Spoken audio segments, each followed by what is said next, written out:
Hi, everybody. Welcome to my home. Wow. Wow. If you're watching on video, that is. Yeah, that's true. If you're not, then you don't get to see where we are. But we're currently in my parents' basement, and they have a movie room. So we're going to be here at their house for the next 3 months, 2.5 months ish, because I have an internship here. And so that means we get to enjoy this movie room and actually watch our content on like a projector, theater projector, which will be really fun and has been fun today. Yeah, we watched both of our things today in this very room, and it was honestly, it gets really hard to not get sleepy. Yeah.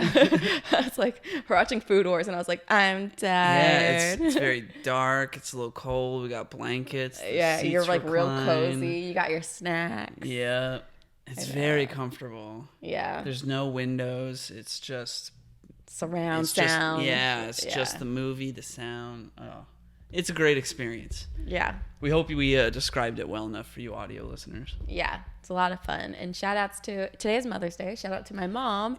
Yeah. Because she called us and was like, let me know all the snacks you want. What's your candy preferences? And just like stocked up this room for us. Yeah. Shout out to all the moms out there. Yeah. It's going to be Tuesday by the time this comes out, but yeah. Hope everybody had a fantastic Mother's Day. Yeah, absolutely. Yeah.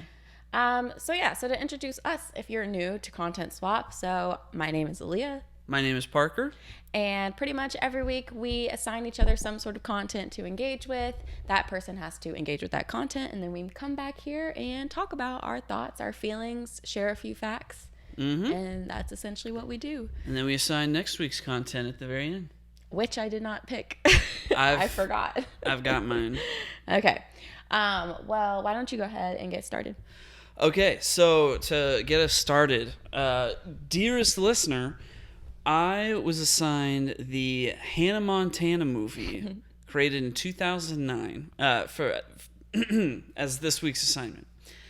So if you're not familiar with what Hannah Montana is, it stars Miley Cyrus, who you may know as a famous musical artist these days. So Hannah Montana started on the Disney Channel as a TV show. It stars Miley Cyrus, who plays Miley Stewart. She is a teenage girl with a secret pop star persona called Hannah Montana. And she puts on a blonde wig. Nobody knows it's her. And she's insanely popular. So the movie, I believe, takes place around halfway through the show. And the whole thing, as we're seeing and watching the movie, is starting to get a little carried away.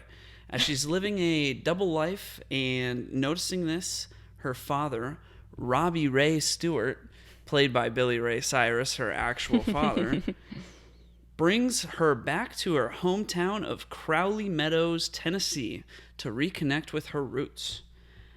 While there, she does some farm work. She connects with the locals, which includes a young buck named Travis Brody, who she offhandedly mentions to that she knows Hannah Montana because she's from California. And he's like, oh, you're not going all California on us, are you? Anyway, her father also starts to get comfy with the next door neighbor. And as things progress, it turns out that a developer wants to take their small, charming rural town and build a shopping mall, so they need to raise money to save the town. Now, Travis, knowing Miley knows Hannah Montana, suggests that she reach out to Hannah to do a concert to help raise the money. And following this, Travis tells Hannah that, Hannah agrees to do it. And following this, Travis meets Hannah, and he tells Hannah immediately that he likes Miley and wants to ask her out tonight. But Lily, Miley's best friend, who is currently disguised as Hannah to keep up the lie, agrees to go to the mayor's dinner that night. So this results in Miley needing to swap between her date with Travis and the mayor's dinner, which results in Travis finding out that she's lying, and Robbie Ray having to tell the neighbor that he's all comfy with that he doesn't have room for her in his life because he needs to protect Miley's secret. And Miley still goes ahead with the concert. You know, she's all sad. They sing a song about a caterpillar becoming a butterfly and all that, and it's like real cute and stuff, and you know, warms your heart. She goes ahead with the concert, and partway through it, she's like, "Nah, this ain't working. Like, guys, I'm not Hannah." She takes her wig off, and she's like, "I'm Miley," and then she performs true to herself, and then the townspeople love it, and then they're like, you know what, go ahead, keep it a secret, stay lying, stay hiding things, girl, it's fine. And then she kisses Travis, and they're all happy. The end. That's the movie. Yeah. There are some side characters to throw in there as well. I mean, there's this British tabloid writer named Oswald who's following her throughout the movie because he's trying to get some dirt on Hannah Montana, and her friend Lily having been upset with her at the beginning of the movie because at the beginning Lily is having her sweet 16th birthday party on the Santa Monica Pier, and Miley as Hannah is leaving something. She's leaving an event where she was fighting over some shoes with Tyra Banks, and they got into a straight up fight. She's leaving that event, and they're getting followed by Oswald, the tabloid guy, and she's dressed as Hannah, so he knows that Hannah's in the car, but she needs to show up to her best friend's party as Miley. So she is like, well, you know what? I'll just show up as Hannah and say, hey, I'm like BFFs with Lily. And so she does that, and Lily's like, wow, now nobody cares about the fact that it's my birthday. All they care about is the fact that Hannah Montana's here. So Lily is upset with her, and the tabloid guy kind of catches Lily and is like, hey, tell me something about Hannah Montana, and like, you know, where's she from? And she's like, some place called Crowley Meadows or whatever. So he ends up like, when they later go to Crowley Meadows, he ends up being there and he's asking people. There's a funny part where he goes to the farmer's market and he shows a guy a picture of Hannah Montana. He's like, do you know this girl? And the guy's like, yeah, I don't live under a rock. That's Hannah Montana. And I'm like, oh, okay. I don't think this guy in Crowley Meadows would know who Hannah Montana is, but right on. And and like, you know, he's kind of there to just be like a cartoon character who's just always trying to catch her in the background. And they play up a lot of like physical comedy with his character of him like falling off a whole cliff and into a pool of mud because she sent him on a wild goose chase to some abandoned cabin in the woods. And yeah, it just, there's a lot of like, you know, Disney slapstick physical humor throughout. Her brother is a character in this. His name is Jackson. And his whole thing during this movie is that he's teaching some kids about the wildlife of Tennessee. It wasn't really clear to me. Like they're making this big deal about how he's now going to college, but it's like he's in Tennessee and he's got this friend with a ferret, and they have their cousin.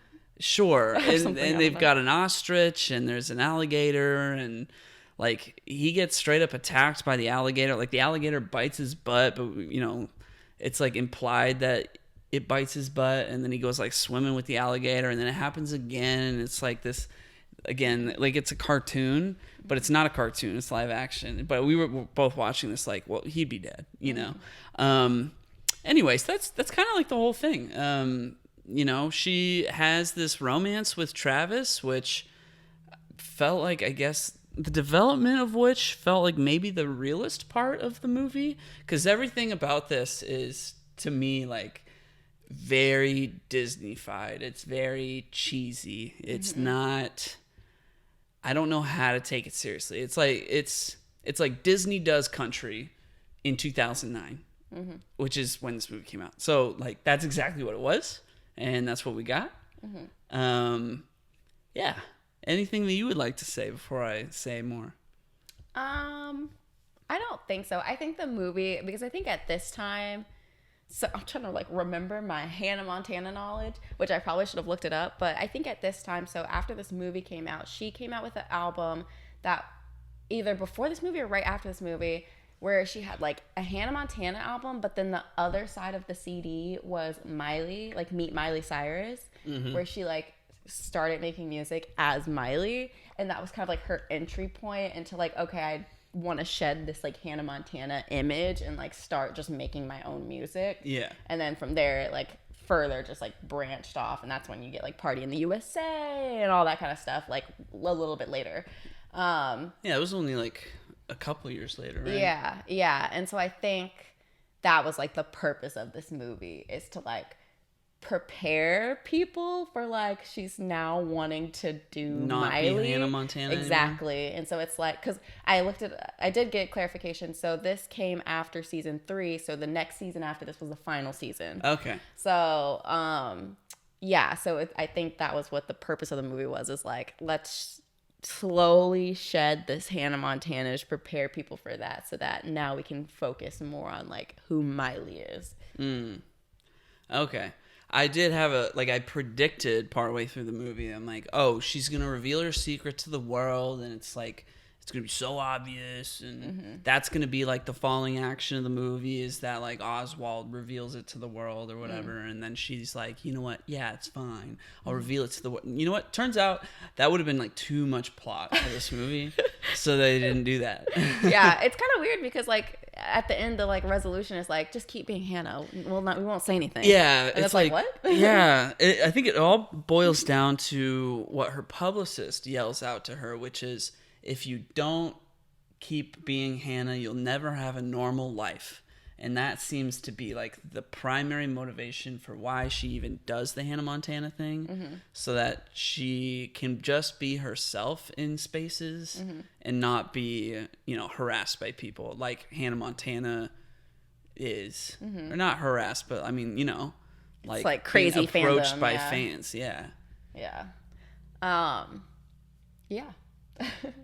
What are your thoughts on What are my thoughts? You want to hear my thoughts? Hinted your thoughts, but what are your like? Well, thoughts? so I kind of realized quickly.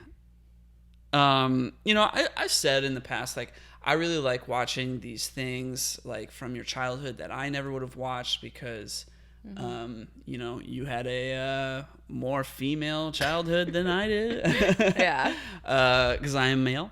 And I've enjoyed watching what did we watch recently? Like Life Size, and what was the other one that we watched recently?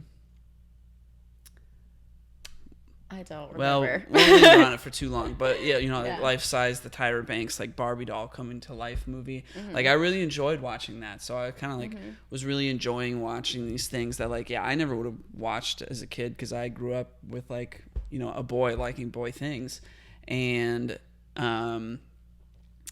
so I thought maybe I would kind of enjoy this because of that.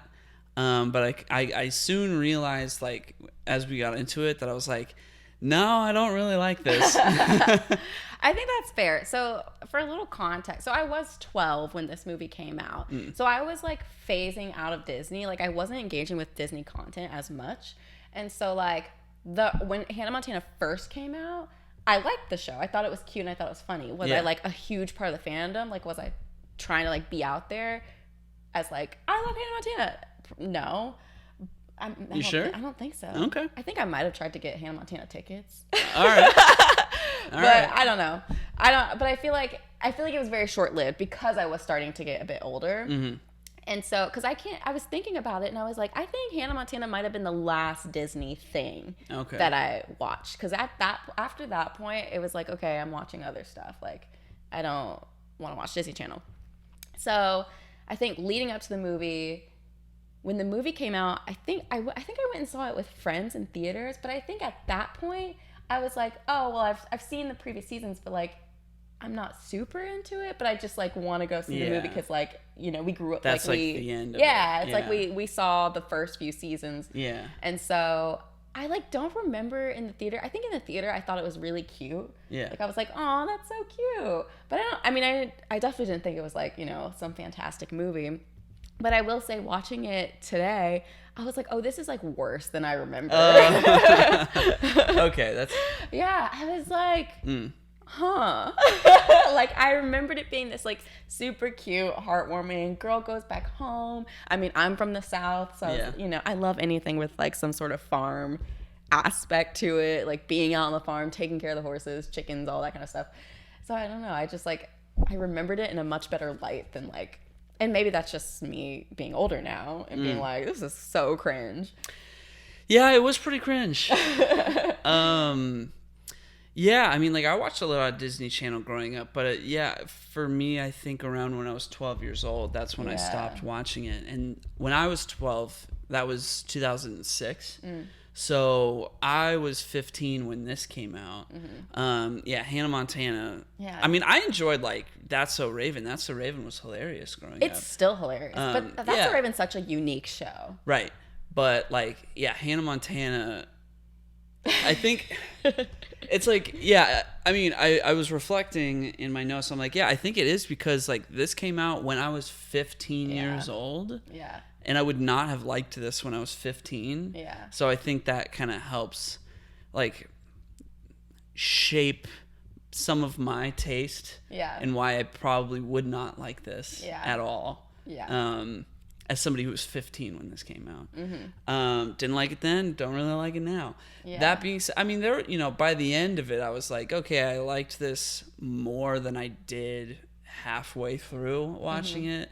Halfway through watching it, I was like, oh, you know, like, this is pretty dumb. But then, like, they have, my favorite dumb part is probably when Travis finds out that she is Hannah Montana, because simultaneously, so she walks through one of those revolving doors that goes in a circle. Yeah. She walks through that and pulls her wig off at the same time. And on the opposite side of the door is a little girl who's a huge fan of Hannah Montana. And she sees this, and they both spin around. They both go in this revolving door in a full 2 rotations of, like, sitting in this revelatory fact of, like, oh no, this little girl saw me. But then Luke, or not his Luke, real name is Lucas. His name is Travis Lucas in the Till, movie. Is the actor. But Travis then goes in where the little girl was, and he sees this happen. You know, he's getting in on the revelational revolving door action. Yeah, it was so ridiculous. I was like, they've been in this revolving door for like 10 minutes. Yeah, like, why don't they just get out? She does like 4 full rotations before she gets out. It's such a dramatic scene too, and you're like, oh no. Yeah. And like before that, when she was doing the whole switcheroo between the date and the mayor's dinner, like I wrote down that they were doing a whole like double switcheroo, kind of like a Disney Channel version of like Scooby-Doo, like popping in through doors and out of doors. It was too much. Yeah, it was a lot. So yeah, like it just wasn't very good. That's fair. Yeah, no, this note right here says, "I'm sorry, but this is dumb." That's fair. I mean, I don't want to like come at this movie too hard because it's a Hannah Montana movie, you know? It's a G-rated movie. It's G-rated? It's G-rated. Oof. Okay. Golly. I guess, you know, like I was kind of thinking about like what is it about this that I'm like, no. But Twilight was coming out at the same time. Like the first Twilight came out in 2008. And then they came out with one of those like every single year, pretty much through every year that I was in high school. Yeah. And, you know, I make this whole argument about like, you know, I was 15, wouldn't like it, Hannah Montana. Psh. Yeah. But Twilight, I saw all those movies in theaters except for the very first one. Twilight's still like Twilight is for older. Like I feel like your teen, like 15. It was more for our demographic. Because I mean, Twilight is just like a watered down 50 Shades of Grey at the end of the day. It Well, like literally is. Well, I mean, yeah, 50 Shades of Grey is more like a more saucy Twilight because that's how it was made. Yeah. But I feel like Twilight's a bit different than Hannah. Like Hannah Montana is still very, very childish. But yeah, once you get into Twilight, you're getting like, I think of like all the things that kind of spun from Twilight, like your Teen Wolf and that sort of thing. It's like more high school age people. Yeah, Hannah Montana is more in that vein of like the Jonas Brothers and Wizards of Waverly Place, which is like, Yeah, I was just way too old to enjoy that thing. So I guess I'd maybe enjoy this more if I had the nostalgia for it. Yeah. Like I have nostalgia for, Xenon, which is like not great, and somebody who's probably older than me thinks it's dumb, but because we Xenon's liked so it. great. Huh? I said Xenon is so great. Right. We say that. I know. How great is it really? You know, we're like, Xenon God. Xenon God. And we enjoy that, right? But like, I'm sure there's somebody out there that's like, oh my gosh, yeah, Hannah Montana. Yeah. I think what made Hannah Montana so interesting was the spectacle around her.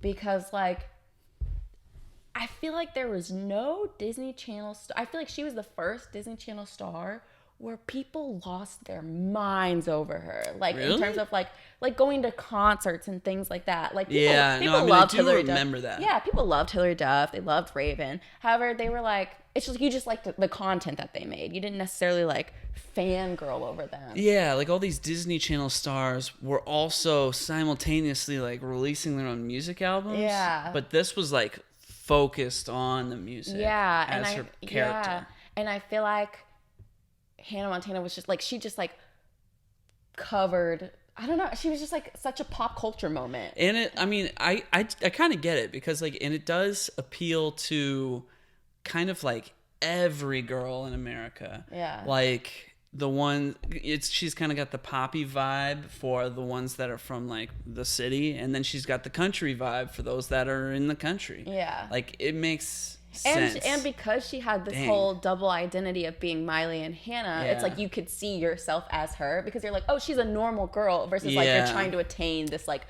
perfect pop star like persona. Yeah, I could see how that printed money. Oh yeah.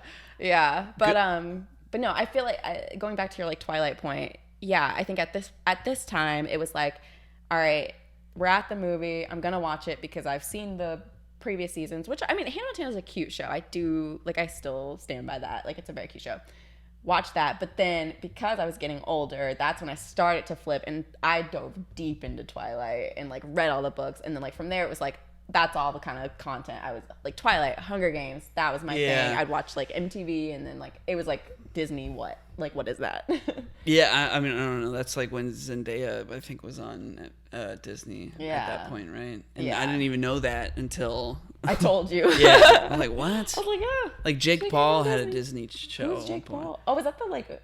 The YouTuber? The YouTuber? Yeah, Logan Paul's brother. Yeah, he was on a Disney Channel show. Oh, I was thinking of Logan. I was like, isn't that the problematic dude? They're both problematic. Oh, no. Yeah. Jake was on a Disney Channel show. I don't remember that. Yeah. No, well, I mean, I guess it happened. Wouldn't. Yeah. Yeah. Oh, my gosh. Yeah. I also, well, yeah, I was also going to say, like, so I never watched the show, like, ever. Yeah. I think maybe I caught, like, one episode at my friend's house.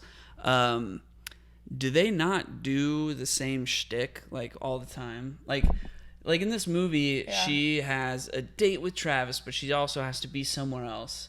And there's, like, the stress of having to be in two places at once. I'm like, did they not do that? Like, I think there's, like, 120 episodes of the show? Yeah. Like, did they not do that in the show? Like, how do you make 120 episodes of this? I mean, like how the Olsen twins, Mary Kate and Ashley, are doing that, similar thing of like switching it up like all the time. Yeah.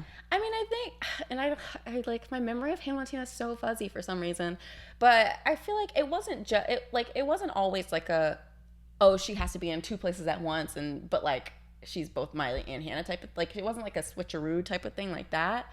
I feel like it was a lot of like,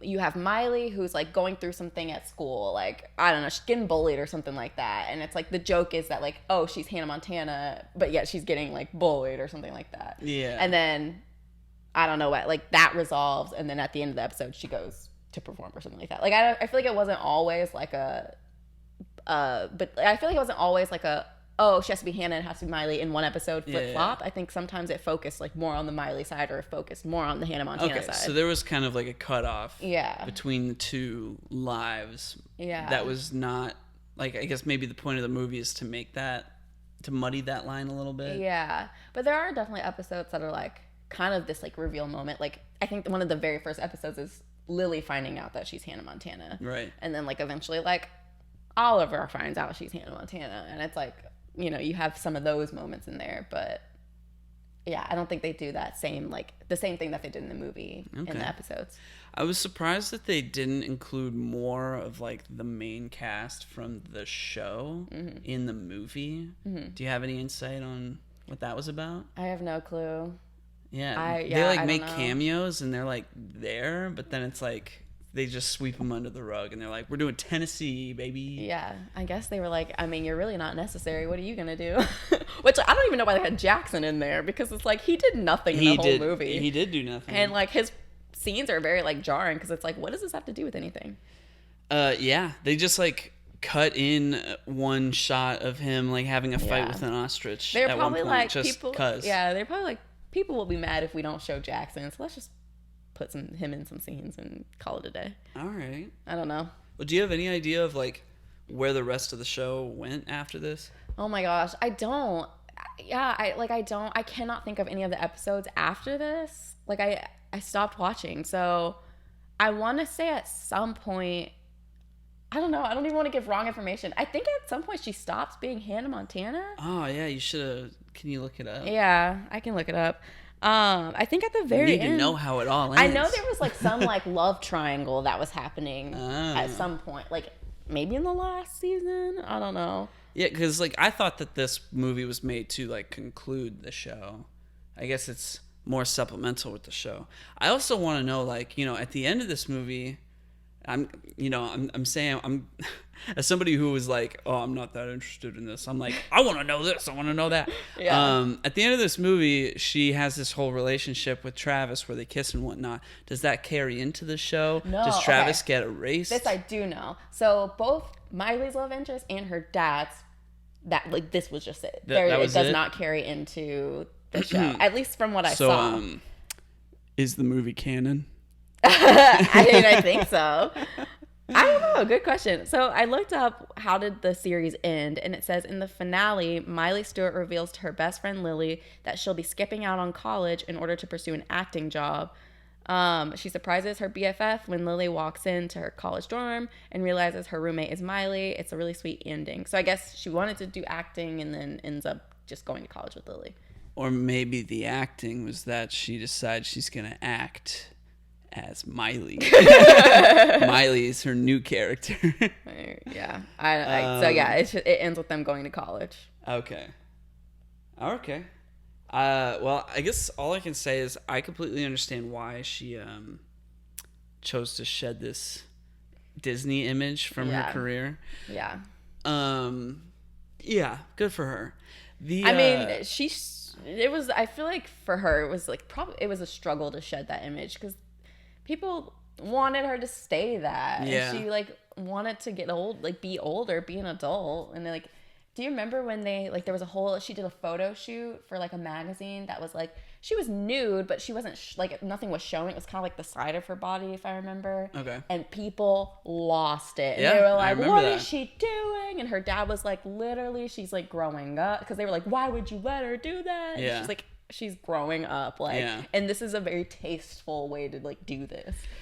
Yeah, I mean, she did end up having to go in like the complete opposite direction to basically make her statement that she is not Hannah Montana anymore. Yeah. I think she's, you know, very successfully just shed the whole thing. Yeah, but I also feel like because this is just my own opinion. I feel like because it was so impossible to shed that image, I feel like that's what led to like these like eras of Miley that we get. Like I feel like I told my friend this. I was like, it always feels like she's in an identity crisis. Like she doesn't fully know who she is, like what she wants to be. And so it's always just a test. And not that you have to be one person for the rest of your life, but I feel like every single album is a test of like, do I like this? Do I like this version of me? Like, cause you had like Bangers, which is such a specific Miley. Then like after that you had like, there was like a punk rock version of Miley, and then you had like country Miley, and then you had like whatever Miley we're in now. And I'm like, is that just a product of just like her experience of having to like do so much to just shed this image, or like, I don't know, or maybe it's just her having fun. I don't know. My image of Miley Cyrus these days is that she is just like one of the best singers in the music industry, or like You think that? I don't. I'm sorry. Okay, I mean, no shade to Miley. All right, let me back up. She has an incredible voice, and so she makes music with that voice. And so that was just my idea of her. Like, she's not Hannah Montana anymore. She's just like, she's got a great voice, and so she makes music with that voice, akin to Lady Gaga, but not quite up there with Lady Gaga. Like, Lady Gaga probably is one of the best singers in the whole world. Yeah. But you know, like, kind of going for the same thing, and maybe she's doing all these different things to kind of say like, I can do it all. Maybe. Yeah. I just feel like it doesn't work for her. Oh. Which is like I feel like, one, I don't know anybody who's like, I'm a Miley Cyrus fan, because it's like, what does that even mean? Like, because like she has a different way of doing things for every album, and I feel like they're never fully developed. So there's not an album that I'm like, oh, I love this Miley Cyrus album. It's like there's albums that have like a single on there that I love, but it's like her sound is so different and everything. I can't be a fan, because it's like, what is her music? Like, what is her music? You know, like what is the sound that would make me a fan? My impression of what her music is like the we can't stop, we won't stop. She's way past that. I know. And I came in like a wrecking ball. Like, that is just like, so that's just bangers. Yeah. Bangers. I mean, she should just. She should not go back to that, because that was problematic in so many ways. Okay. All right.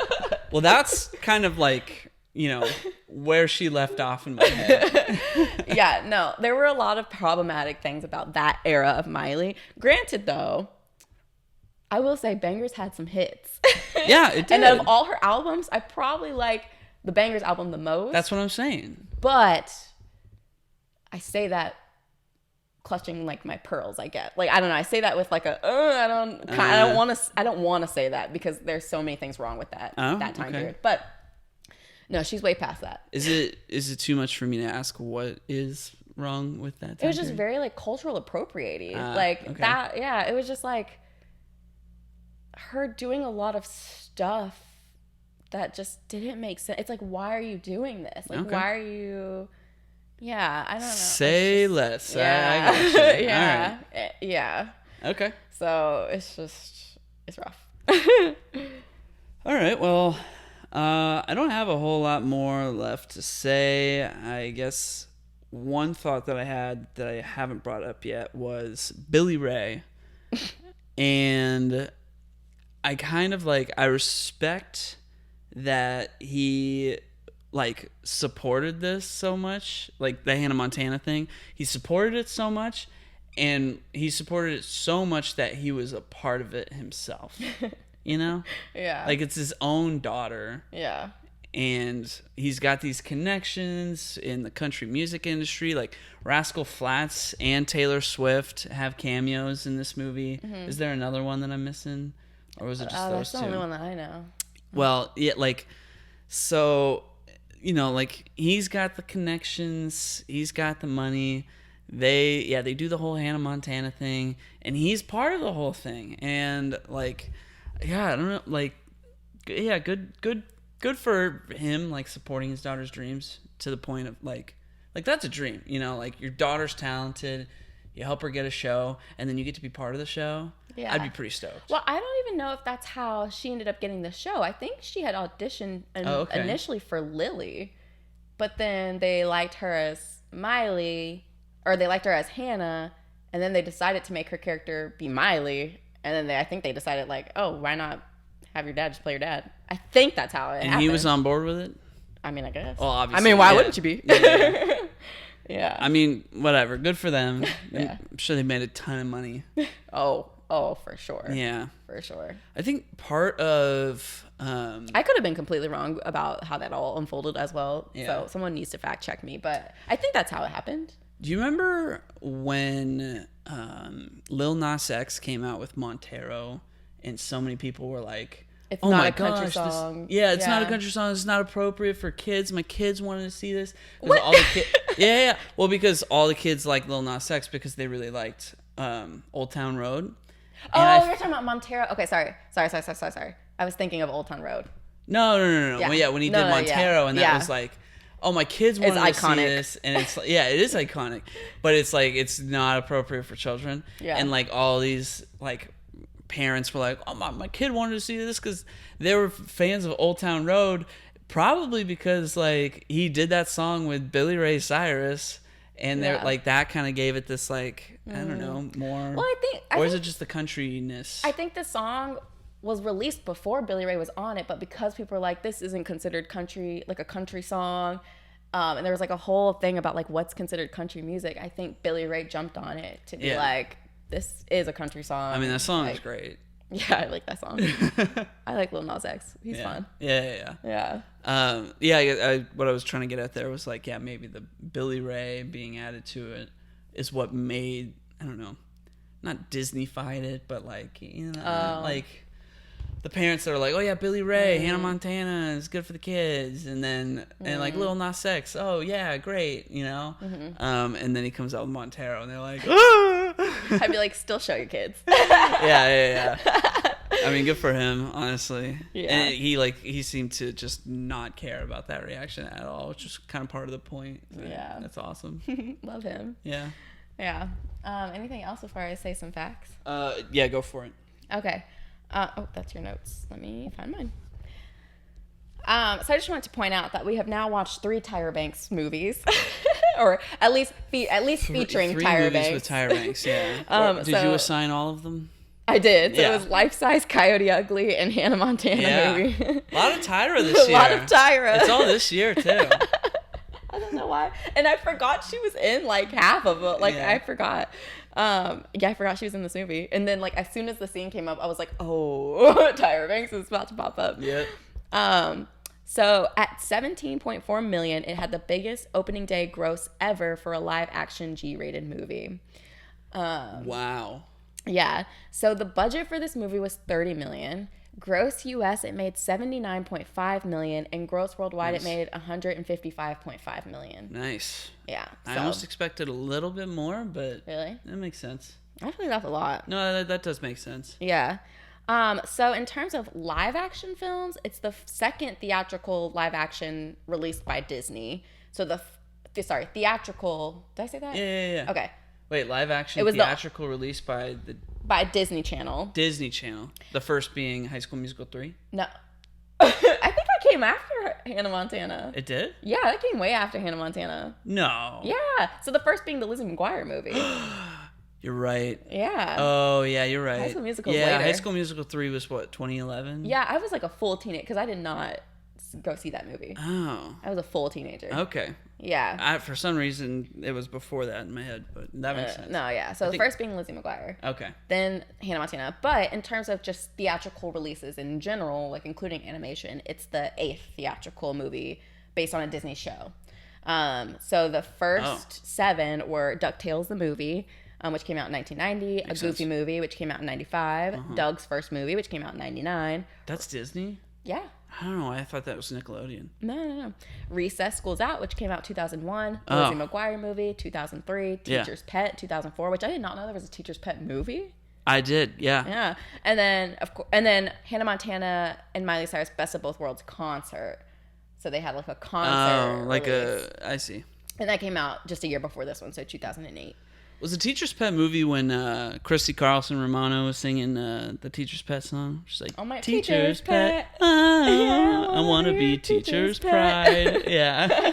Yeah. I remember seeing that commercial a lot. Yeah. So another not so fun fact. So what? We have a not so fun fact on the Hannah Montana movie? Yes. All right, go on, please. I want to hear this. I mean, it's not too I just exciting. sat up. It's not that exciting. So there was a day on set where Miley was shooting a scene next to a Ferris wheel.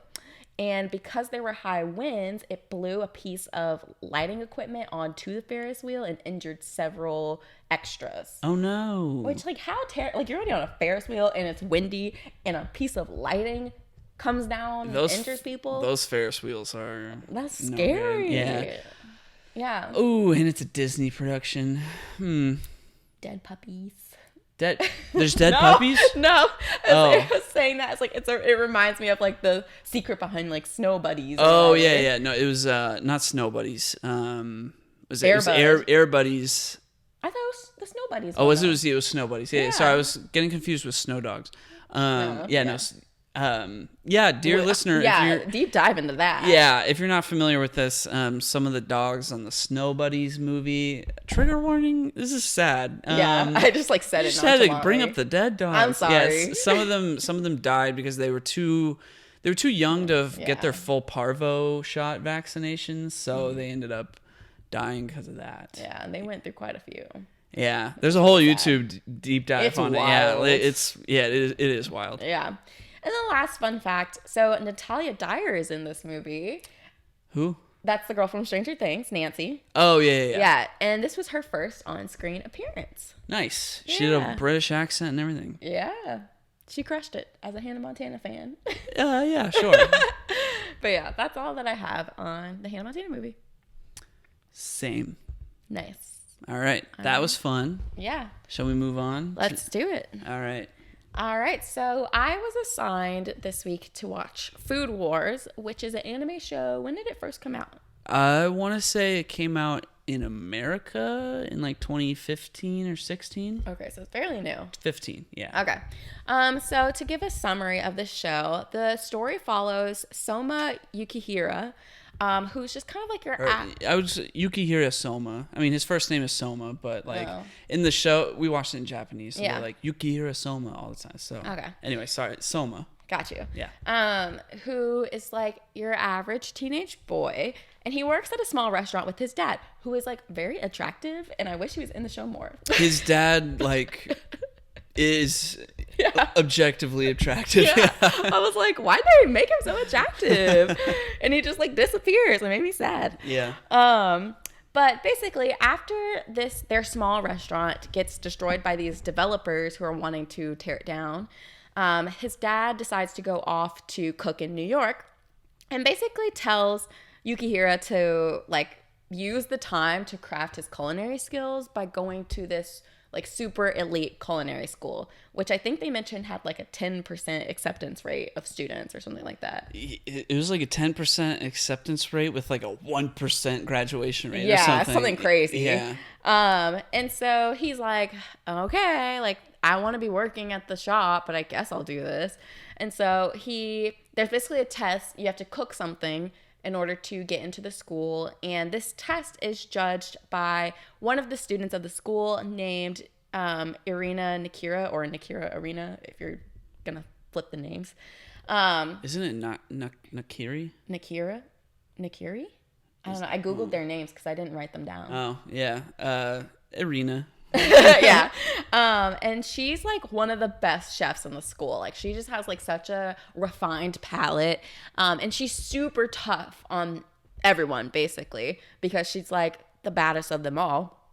And so he cooks a dish for her and she likes it, but she refuses to acknowledge that it's good because everyone's basically like, oh, you're like this poor kid who like doesn't know true like culinary like cuisine, like you don't know, like you don't have a refined taste because all you know are these like dishes that you make at your restaurant. So they all are like judging him hardcore, which like get out of here with that. And so she refuses to acknowledge that his dish is good, and she's like, you don't make it in, you don't pass. And so yeah, he's like, well, what the heck, I didn't get into school. However, I think like the director ends up accepting him.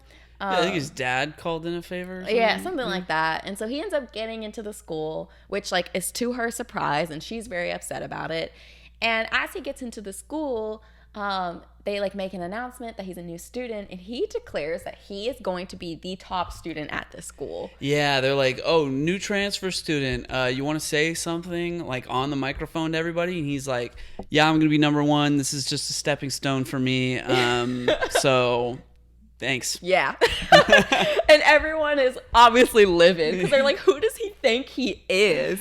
Like, what the heck? Yeah. And so the remainder of the show, which we only watched 7 episodes, but what I imagine is the remainder of the show, is basically now he's trying to become like the #1 student. And we learn that there's the top 10, what are they called? The 10. The 10, which are like these 10 students who you have like the director of the school, and then these students are kind of like the governing board that makes a lot of the decisions like underneath the director. Which is wild. Yeah. It's like there's the students, and then above them there's the teachers, and then above them there's the top 10 students that are the best at cooking, and then the director of the school. Yeah. Which, they're the highest governing body of the school, which is like, can you imagine? I know, it's pretty wild. That's crazy. And so, they're like hardcore like students who are really good at cooking, and like his goal is basically to like be one of them and to like kind of take over and again be the best student, which means that he has to go through food wars in order to achieve that. And a food war is basically you challenge a person, and both of you have to like basically provide like collateral, like give up some, like you have to offer something, and they have to be like of equal level, and then whoever loses whatever, and then the winner gets whatever was like agreed upon. They have to agree to the terms of the food war. They have to put something at stake. And then there's 3 judges who determines who wins. Yes. And they have like a tasting and everything. So I'm assuming it's kind of like Iron Chef. Yeah, I'm assuming that's the majority. The like rest of the show is like him just going through these challenges, but also like learning new skills in terms of his cooking. And it's kind of like My Hero in that it's a combination of like competitions and then like lessons. But where they're like being graded, and they have to do a specific assignment. So that's the show in terms of my thoughts. Ooh-wee. On paper, everything we said sounded really good. Interesting, fantastic. Right? Yeah. I know. So I'm on both ends of the spectrum in terms of a few things. So on the positive side, I love the cooking scenes. I love these challenges. I love when he's in the classroom making stuff. He's like known to be very creative in order to like achieve this task that he's doing. And it's just so fun to like learn more about the different foods and like the process he went through of making the food and like why it worked, and even that like he like substitute things or like do something different, and how he obtained that, or how he like figured that out. And also the animation is just really great. Like seeing the food looks so good. It makes me so hungry. And like I literally wrote, I was like, this show is making me want to give up my vegetarianism. Because I'm like, I want that steak. His first food war is like they have to make a rice bowl with meat in it. Yeah. And it goes super in depth on this steak that he makes. Yeah. With specific ingredients, and like there's like chemistry involved with breaking down the enzymes of the protein of the steak to make it tender. Yeah. Oh my gosh, I'm like, it's like mouth watering right now. It looks so good, and like the sounds, like hearing the sizzling of like the pan and everything. It's so good, and I love it so much. And I don't know, I like when they're cooking, it's like so intense, and it's just like such a fun watch. Now, however, the caveat. A big caveat. The thing that I absolutely despise, which is like, I said, I'm on such polar ends. All of the females, there were some male characters as well, but particularly the female characters are so over-sexualized. And it's like, I can look past a few quick moments sprinkled in, and I can ignore it, and even though I don't like it, it's like, okay, whatever. But this is in your face, so aggressive, nonstop. Like anytime a character tries a food, their clothes are ripped off, and it's like this super a metaphorical ripping off, but yes. It's but like, gratuitous. It's too much. Yeah, and I was like, okay, maybe that it's gonna be just like isolated to when they eat the food. It is like even when they're not eating the food, every female character, it's nothing but shots of their chest. Yep. And it's like constant. Yeah. That's all it is. And I'm like, it really is all the time. Yeah. And I'm like, why? Because the show is, you don't need, like, I'm like, maybe they're just trying to like appeal to people. I'm like, you don't need it. The cooking alone is amazing. And it, like, having that just in your face constantly really takes away from the actual, like, greatness of the show. Yeah. And I've been sitting here like, do I want to even continue watching it? And you told me like, oh, it calms down a bit. It does. I've seen the second season, Yeah. up to the second season, and I recall I remember actively thinking, watching the second season, oh, they've really toned down the whole like perversion thing. Mm-hmm. Yeah. It's like, but I have to make it to the second season. And that's like, I don't know. It's just like, it's just sad. Yeah. It just makes me sad. And so like, it's, I don't know. I want to keep watching it because like I said, I love seeing him cook, and I love this like woman character, like the female character, because she's just like so like cool and strong and powerful. Arena? Yeah, Arena. And I love seeing her, especially like, I feel like in a culinary setting, because I feel like in real life, and maybe I'm wrong, but I feel like it's hard for women to be successful in like culinary, like the culinary profession. So it's like really cool to see like such a strong, awesome woman doing that. But I don't know. I'm just like, I'm uncomfortable and I'm just like sad about it. Yeah. I'm like, you're sitting here and describing the show. I'm like, this is a cool show. But then it's like when we talk about The Thing, it's like, oh yeah, that's right. Like, and it really is just constant, and it's like this dark cloud that hangs over the show that you just know is going to be coming at any time. Yeah. Yeah. And it makes me so sad. 'Cause I'm like, it doesn't need it. You don't need it. Why is it in here? What's the reason? What's the purpose? Yeah. I was looking up some facts on the show, and the critical reception is indeed mixed, where the narrative and the depiction of the food, and like the accuracy of the depiction of the food and the recipes. There's even a cooking book that came out. Oh my gosh, can we buy it? Sure. It's probably all online, because it was like 2015. Mm-hmm. But then like, and then all of the reviews also like pan it for the over-sexualization and the overuse of fan service that is just constant all the time. Mm-hmm. So I did some digging onto Reddit to try and figure out, like, why is it so sexualized? Yeah. And the opinion seems to be that it's kind of like a sex sells type of thing. And, like, they do tone it down and they focus more on the food. But I think it was kind of like they play it up. Culturally, Japan is different. Mm-hmm. So, like, they play it up at the beginning for like humor purposes, and for like the whole like sex sells kind of thing. But yeah, I don't know, and I guess like there is also a whole genre of anime. Mm-hmm. Like there's shonen anime, which is what we typically watch, which is like, I'm gonna be a hero.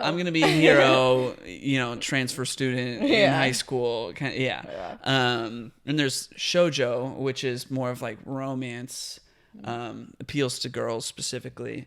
And then there's also what's called ecchi, which this technically falls under, which is much more of that fan service and kind of like, the curves of people's bodies having that like slight shine on them, which is like, what? Who's the target demographic? Anybody that enjoys that. Seriously. But like I think the target demographic realistically is like teenagers, but it's like, it's a lot, even for teenagers, like it's not appropriate, it's not. I wouldn't want somebody who's like developing to like look at this and be like, but I mean, at the same, like teenagers are horny, for like a better way of putting it.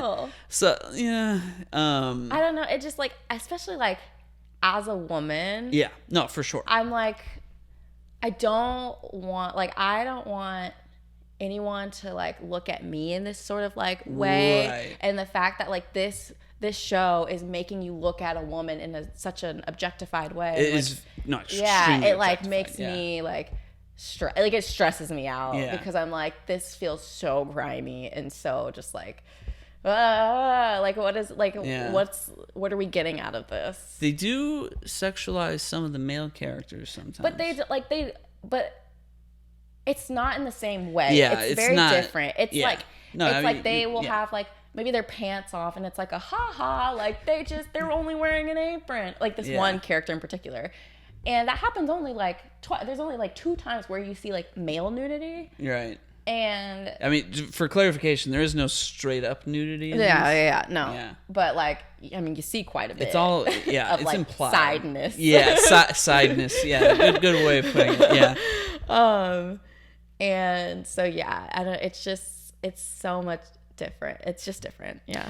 Yeah, I did read in that same Reddit thread that the its etchiness is like extremely tame compared to other things that would fit into that genre. Really? Yeah.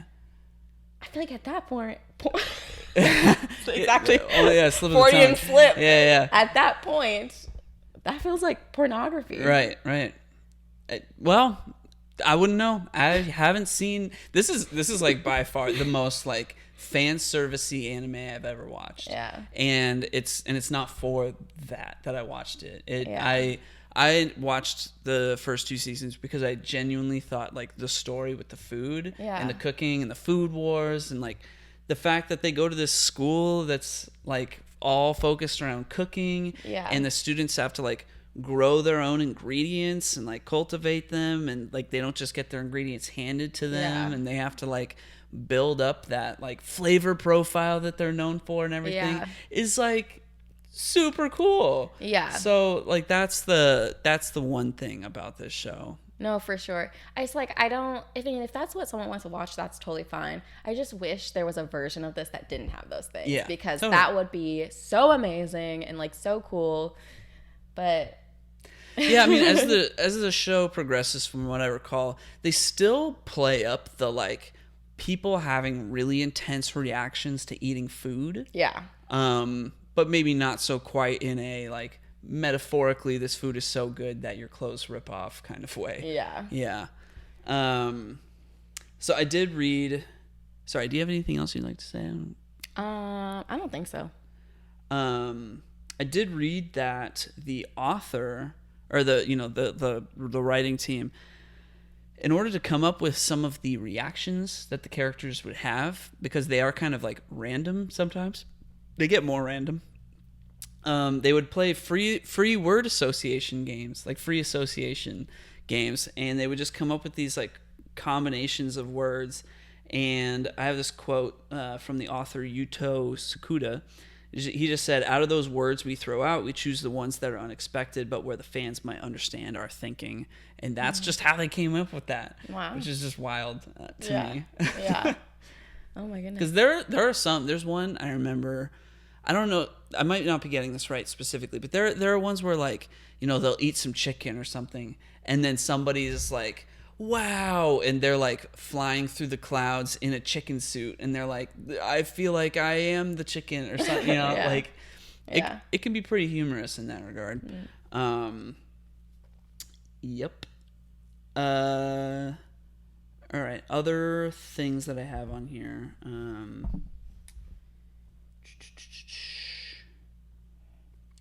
Shaliapin steak. I wanted to talk about Shaliapin steak. It looks so good. So Shaliapin steak is this dish that the main character, Yukihiro Soma, makes as part of his first food war, where he is going against this girl who wants to take out the Rice Bowl research group on campus, and he is representing the Rice Bowl group, and the head of the Rice Bowl group, his whole thing is that rice bowls are meant to be like cheap, tasty, and quick. Mm-hmm. And so the girl that he's going up against, like her family owns this whole like steak empire. So she's got grade A5 steak ready to go for her food war. And he's like, nah, this is a rice bowl. It's got to be cheap. So I'm going to use like cheap ingredients.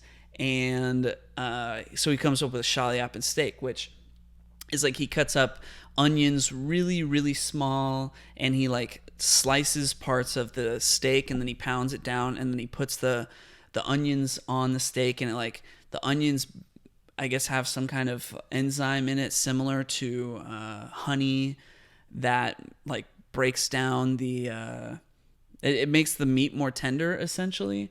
And then he cooks the steak, and then he takes the steak out, but he leaves all the juices from the steak in the pan. He puts red wine in there, and then he puts the diced up minced onion in there, and then he puts the onion on top of the steak, and then he puts that on top of the rice, which he put like a little bit of plum sauce in the rice as well to make it kind of have this like refreshing flavor, to make it like every bite I take makes me hungrier.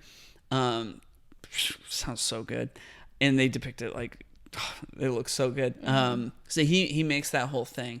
And let me tell you, when I saw him do that, I was inspired. I have tried to make shallot steak 2 times, and I was a senior in college. And let me tell you, I was not successful. It was not that easy. Yeah. I did for a long time, though. Every time I would make steak, I would marinate it in this like red wine, garlic, honey, and pepper marinade. And, I did that so I could make my steaks a little more tender, and highly recommend. But yeah, this show had like an impact on like me just cooking food for a few years. Wow. And yeah, shallot steak wasn't quite successful, but I did find like the exact recipe in the official cookbook on how to make the shallot steak in the show. And I'm like, you know what? Let's give it another go. It's been like 7 years since the last time I tried to make this dish. Yeah. I'd be, willing to try it out. Then I'm gonna want some, and I can't eat any. Right. Tears. And the other thing about this show that I do like is that like you can compare it to My Hero Academia, where it's like My Hero they have superpowers instead of cooking. They have superpowers, and they have competitions, and they have classes, and they're graded, and they have lessons, yada yada. But then this is basically that, but in cooking form. And what makes the fact that this is cooking so interesting is that like you can apply this to your own life. Like you can watch this and be like, oh, I want to cook that too. And you feel like you watch the characters do it, and you're like, oh, I can do it too. Whereas you watch My Hero, granted, My Hero is not nearly as sexualized as this. It does have some sexualized moments, but not nearly at the level that this show does. But like My Hero, like I can't just go do superpowers. I don't have superpowers. It's funny that you say you watch the show and you like, I can make that, because I watch it and I'm like, I'll never be able to make something that good. Like, and there's just no way. I could try as hard as I can, and I'll be so disappointed because I'm sure it will not taste anything like it would if they were real chefs and made that for me. Yeah. The ultimate best way to describe this show is that, it's like if you went to Sky High, but it was for making food, and every time the main character feeds somebody something, he ratatouilles them. So like in Ratatouille, when the main food critic eats the ratatouille, Ego, he eats the ratatouille, and he has this like reflection back to like his childhood eating ratatouille. It's like the main character does that every single time somebody eats his food, but make it sexy. Yeah. The girl that he like faces off against with that shallot steak, it's like she takes a bite of it, and suddenly she's like, it tastes so good, she's like confronting her own childhood trauma, which was like, whoa, how good does a food have to taste to make you do that? I kind of get not the sexualization part, but I kind of get the the intense reaction to a food. Yeah. Because I've definitely had some food that was just so amazing that you're just like not, like you just can't even put into words, and you're just like making noises because you're like, this is so good. Oh my gosh. I've had a it was like a bacon wrapped hot dog with coleslaw on top of it at On the Alley in Santa Barbara, California. I don't think they actually serve that anymore. It's called the Alley Dog. But I remember the first time I had that, I started talking to it. You know? Like, Yeah. the food is so good, you're like, oh, There's like sometimes where you just... you are so good. I'm so Yeah. sorry. I don't want to finish you. You're so good. Yeah. And it's like, oh, it's just crazy. Honestly, this is going to sound so funny, but in Vegas, Guy Fieri's restaurant, Yeah. like the best chili, this is when I ate meat, the best chili I'd ever had. And it had the perfect piece of cornbread on top. And like to this day, I think about that chili because I'm like, it was just so delicious. Like I think I ate it in like 5 seconds and like wanted to order another one. Wow. Yeah. Yeah, see, that's everybody eats. We all love, we all have to eat food. Yeah. And that's what makes this show so appealing. So it is a shame that they have to throw the all that over sexualization on top of it. Yeah. Because it could totally exist on its own. Truly. It's a great concept. It's just so good. Yeah. It would be cool if you kept watching it, but we'll see. I probably will. Because I want to like see him battle more people. I want to see more food being cooked. Yeah. And like learn about the dishes. It comes out to 5 seasons total, and I've only seen the first 2. Yeah. So I like knowing that it's done now and there was 5 seasons. I'm kind of like, oh, it would be cool. Like I have not been excited about anime at all recently. Yeah. And it's like, oh, that's right. There is this one that I never finished. Assuming it does indeed like tone down the sexy stuff, like I would totally be interested in finishing it. Yeah, I probably will watch it, continue to watch it. Well, we'll see. We'll provide an update on that. Yeah I probably will though, because like I said, I'm still very interested in the story. So same. Yeah And there's the character that they introduced later that he's like the king of spices. Ooh. Yeah. Oh. Nice. It's great. Yeah. I like that they all have their like specialty areas. Like the girl is like the meat. What do they call her? The meat. I don't know, the meat queen or something. No, it's something. Yeah. The meat master. I think, or something like that. Master of meat. Yeah. And so I'm like, oh, I like that they have like their specialties of like, I do this. Like this is my thing. Yeah. That's cool because it's like their superpower, like you were saying. Like my hero. The main, not main girl, but the kind of like the side girl that's kind of like his closest friend throughout the show. She like has massive confidence issues, but like her thing is she makes like cozy food, like comfort food. Yeah, but like it's like cute the way that it's presented. Yeah, it's like cute and small, but it's like comfortable and cozy and delicious. Yeah, got you. Yeah, I haven't seen much of like what she can do yet because she's just stressing over everything. I know she stresses out and she's like getting F's and stuff. And, yeah. All right, well, that's everything that I had. Nice. Well, let's do our assignments. Cool. So we've talked a lot about like the possibilities of what I could assign you this week. It sounds like you just want me to give you a movie at this point. So I guess that's what I'll do. Okay. So in honor of 2 days ago, yes, the new Legend of Zelda Tears of the Kingdom came out. But that's great, and I've been playing a lot of that, and I forgot to provide that update at the beginning. Yeah, I was like, we didn't do our weekly update. Yeah, so far so good. Enjoying it. Haven't gotten to play it that much because we had to drive here, but I'll probably play a bit of it tonight after this. Anyway, that happened on Friday, but you know what else came out on Friday? What? The 10th anniversary of Daft Punk's Random Access Memories album, their last studio album.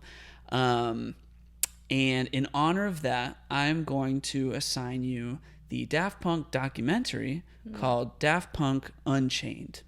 Okay. Yeah. Interesting. Yep. I really don't know much about Daft Punk other than that working hard to make it better. Other than that. Yeah. Yeah. Cool. Sounds good. Okay. I want to ask you what you prefer because I know you are really wanting to just focus on playing Zelda. Playing Zelda. Yeah. Would you like a show or a movie? I mean, it seems like pretty obvious that I'd probably want a movie. I mean, I still wanted to just ask, you know? I It didn't want to assume. depends on what the show is. Well, I'm not going to tell you. How long are the episodes of the show? They're probably about 45 minutes. Maybe. I mean, I'd be open to it, but I'm gonna leave it up to you. No, you tell me. I don't care. Because you're gonna get cranky if you don't have time to play Zelda. That's you're true. Like, I gotta do you know what? this. Okay, because this is like the first week of Zelda, and I'm just like I'm really trying to like I'm already seeing like spoilery things that I don't want to see online, and I'm like I need to play and get caught up so that I don't experience like everybody else has seen things that I haven't. Like that there's a big zeitgeist cultural moment happening right now that I like. Yeah, I guess I have been getting a little cranky because I haven't quite gotten to be a part of it as I have been wanting to be in the build up to this game coming out. It's been 7 years since the Zelda game came out. So I guess, yeah, let's go with the movie. All right. Then I'm going to assign you Stepford Wives. I have really no idea what that is. Nicole Kidman. It's basically the OG Don't Worry, Darling. Okay. I think. What's Don't Worry, Darling? The one with Florence Pugh that recently came out. I don't really know what that's. I don't really know what that's about either. I think they're similar. The trailer made it seem similar, but Stepford Wives came out, I want to say in the 90s or early 2000s. I'm assuming it's about like women who kind of not revolt against their husbands, but like there's kind of like a nuclear family kind of thing going on, and the women are expected to like be stay at home, and then they I don't know, maybe some resentment, and then whatever that leads into. That's what I'm expecting based on the Don't Worry, Darling thing. It's slightly different, but Right. Okay. you'll see. All right. Sounds good. Okay, so next week we will have Daft Punk Unchained and Stepford Wives. That'll be interesting. Yeah. All right. I think they'll be... Never mind, I don't want to say any spoilers. Okay. We'll see you then. Hope you enjoyed this episode. Hopefully the audio came out all right. Yeah. The room is a little echoey. And I feel like I was sitting weird because I was like scared We're not... the microphone wouldn't we're catch just... it. Yeah. But oh well. We'll see how it turns out. Yeah. All right. See you next time. Bye. Have a great week. Bye.